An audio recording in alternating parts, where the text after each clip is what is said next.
আমরা এদেশে রাজনীতি করি, ইসলামী রাজনীতি করি। আমাদেরকে কেউ পছন্দ করো কিংবা না করো, এদেশে আমরা ইসলাম প্রতিষ্ঠা করতে চাই।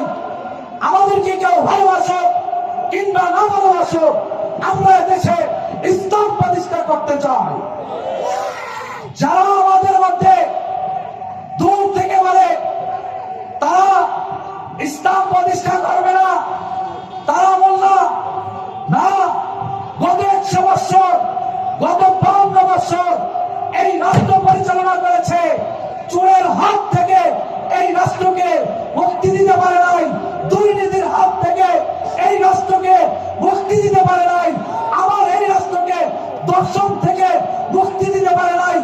আজ আমার মা বোনেরা তারা কাজ করতে চায়, নিরাপত্তা দিতে পারে না। আমার মা বোনেরা কাজ করে তাদেরকে দর্শন করে। ইনশাআল্লাহ আমাদের আমিরুল মুজাহিদিন, আমাদের নায়েবে আমিরুল মুজাহিদিন তারা পরিষ্কার বলছে, আগামী বাংলাদেশ হবে ইসলামের বাংলাদেশ। আগামী বাংলাদেশে যদি হাসে সবাই হাসবে, যদি কাঁদে সবাই হাসবে, কাঁদবে। ইনশাআল্লাহ আল্লাহ যদি তৌফিক দেন, আগামীতে 12 তারিখ 12 ফেব্রুয়ারি আমরা সবাই হাত পাখাকে বিজয় করবো ইনশাআল্লাহ। আসসালামু আলাইকুম।